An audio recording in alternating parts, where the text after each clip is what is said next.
मैं भारत को भारतीयता की मान्यता के आधार पर फिर से खड़ा करना चाहता हूं, उस काम में लगा हूं। एक बार मेरा एक जर्मनी के प्रोफेसर के साथ बहस हुई थी भारत और जर्मनी के बारे में। वो जर्मन प्रोफेसर, आज से 10 साल पहले की ये घटना मैं आपसे बयान कर रहा हूँ। एक जर्मनी के प्रोफेसर का मेरे साथ झगड़ा हो गया इस बात के लिए कि जर्मनी महान कि भारत महान। तो वो कहता था मेरा देश महान जर्मनी, मैं कहता था मेरा देश महान भारत। तो हम दोनों ने अपने झगड़े का निपटारा करने के लिए, फैसला करने के लिए एक सूत्र बनाया, फॉर्मूला बनाया। तय तो करना है किसका देश महान, या तो जर्मनी या तो भारत। तो हम दोनों ने ये तय किया कि हम दोनों एक दूसरे के देश के बारे में प्रश्न पूछेंगे। वो मेरे देश के बारे में प्रश्न पूछेगा, भारत के बारे में, जर्मनी का प्रोफेसर, मैं जर्मनी के बारे में पूछूंगा। और जिन प्रश्नों का सबसे ज्यादा जवाब हाँ में मिलेगा उसका देश महान होगा, और जिनके प्रश्नों का सबसे ज्यादा जवाब ना में मिलेगा उसका देश घटिया है, रद्दी है। ऐसे करके हम दोनों ने एक सूत्र, बहस शुरू हुई। तो पहले वो उसने कहा कि तुम पूछो, मुझसे कहा कि तुम जर्मनी के बारे में पूछो। तो मैंने चुन चुनकर ऐसे प्रश्न किए जिनका उत्तर ना में ही आए। ये तो पूछने वाले के ऊपर है, आप क्या पूछ रहे हैं। लेकिन आपको ऐसा लगेगा कि मैं जर्मनी को नीचा दिखाना चाहता था, मैं जर्मनी की वास्तविकता उसको रियलाइज कराना चाहता। तो मैंने सबसे पहला सवाल उसको पूछा कि तुम्हारे देश जर्मनी में गन्ना होता है? गन्ना, अब साधारण सा सवाल है। तो उसने कहा नहीं होता, क्योंकि मुझे मालूम है जर्मनी में गन्ना नहीं होता। और जानबूझ के मैंने ये सवाल किया कि जर्मनी में गन्ना होता है? उसने कहा नहीं होता। मैंने कहा जर्मनी में केला होता है? केला। उसने कहा नहीं होता। मैंने कहा जर्मनी में आम होता है? आम। उसने कहा नहीं होता। फिर मैंने कहा जर्मनी में संतरा होता है? संतरा। उसने कहा नहीं होता। फिर मैंने कहा जर्मनी में मौसम्मी होती है? मौसम्मी। उसने कहा नहीं होती। थोड़ी देर में वो बौखला गया, क्योंकि हर जवाब ना ना ना ना।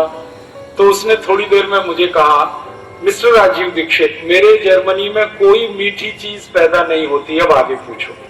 तब मैंने उसको कहा अच्छा दूसरा सवाल है मेरा। मैंने कहा जर्मनी में पालक होता है? पालक, क्योंकि पालक मीठा नहीं है। तो उसने कहा नहीं होता। फिर मैंने कहा जर्मनी में मेथी होती है? मेथी। उसने कहा नहीं होती। मैंने कहा जर्मनी में मूली होती है? मूली। उसने कहा नहीं होती। फिर मैंने कहा कि जर्मनी में वो होती है इलायची, या जर्मनी में काली मिर्च होती है? ये सब मीठी चीजें नहीं है। थोड़ी देर में फिर बौखला गया। फिर कहने लगा मिस्टर राजीव दीक्षित, हरे पत्ते की कोई चीज जर्मनी में नहीं होती, अब आगे पूछो।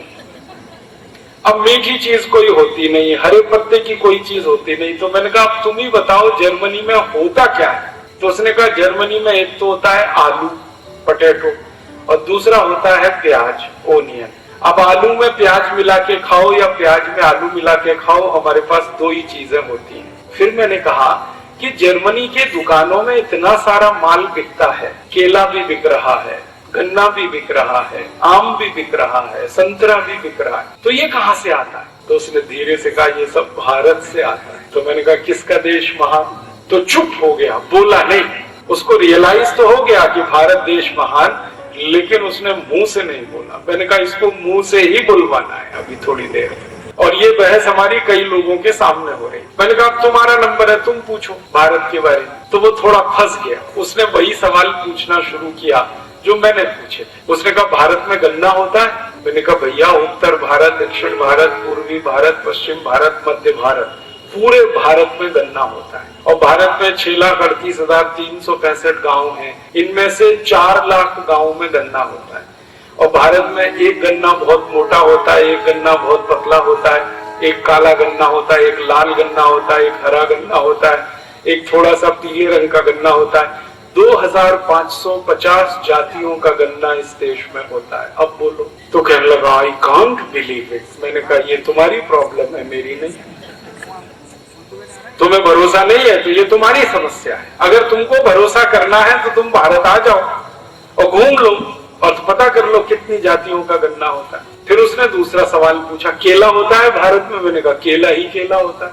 हमारे यहाँ उत्तर भारत का अलग केला, दक्षिण भारत का अलग केला, पश्चिम भारत का अलग केला, पूर्वी भारत का अलग केला, कहीं मोटा केला, कहीं पतला केला, कहीं छोटा केला, कहीं लाल केला, कहीं हरा केला। हमने कहा केले की भारत में कम से कम 1000 प्रजातियां। कहने लगा यस, मैंने कहा यस। फिर कहने लगा आई कांट बिलीव, मुझे भरोसा नहीं हो सकता। फिर मैंने कहा तीसरा सवाल पूछो। तो उसने पूछा आम होता है? तो उसने सवाल किया था मैंगो को, कि भारत में मैंगो होता है? मैंने कहा मैंगो तो एक शब्द है, हमारे यहाँ तो मैंगो की जातियां 5000 से ज्यादा है।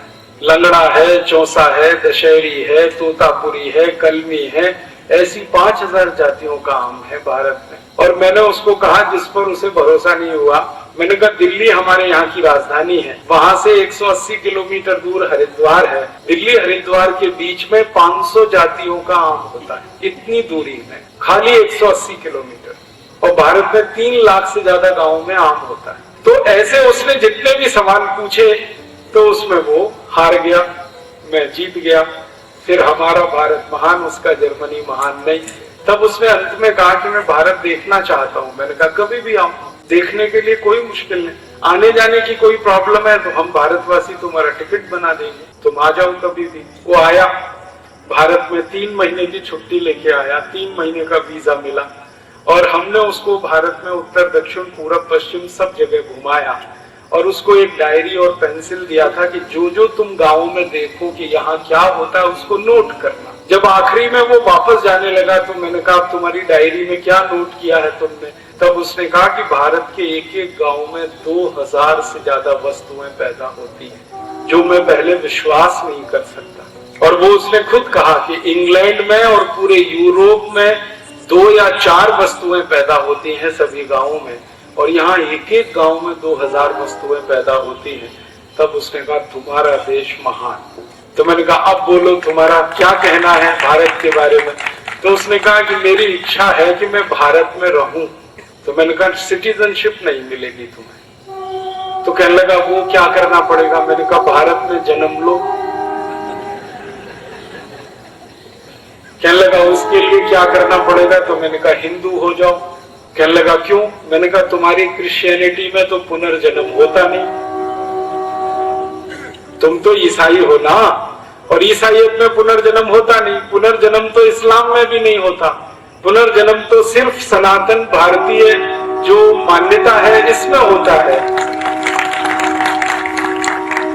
फिर थोड़ा झगड़ा करने लगा वो, तो मैंने उसको शांत किया कि भैया तुम्हारे ईसा मसीह को अभी तक पुनर्जन्म नहीं हुआ, तुम्हें कैसे हो जाएगा? तुमको अगर भारत में जन्म लेना है तो हिंदू हो जाओ। तो कहने लगा ये तो बड़ा मुश्किल है। मैंने कहा बहुत आसान है, हम तुम्हारे ऊपर थोड़ा गंगा जल छिड़केंगे और तुम्हारा नाम बदल देंगे, इतना सही है, इससे ज्यादा कुछ नहीं करने वाले। कहने लगा इसका मैसेज तो बहुत दूर तक जाएगा। मैंने कहा वही हमें भेजना है, ये मैसेज जर्मनी तक जाए, वही तो हम चाहते हैं। कहने लगा फिर मैं सोच के बताऊंगा। मैंने कहा ठीक है। फिर जाते जाते वो यही कह के गया कि मैं जीसस से प्रार्थना करूंगा कि अगला जन्म भारत में मिले। मैंने कहा वो प्रार्थना तुम्हारी नहीं स्वीकार होगी, क्योंकि ईसाइयत में पुनर्जन्म होता ही नहीं है। पुनर्जन्म वाली एक ही दुनिया में सभ्यता है जिसको हम भारतीय सभ्यता कहते हैं। ये भारत की विशेषताओं में से एक है। मैंने कहानी के माध्यम से आपको कई चीजें बता दी कि भारत में बहुत कुछ ऐसा होता है जो दुनिया में कहीं नहीं होता।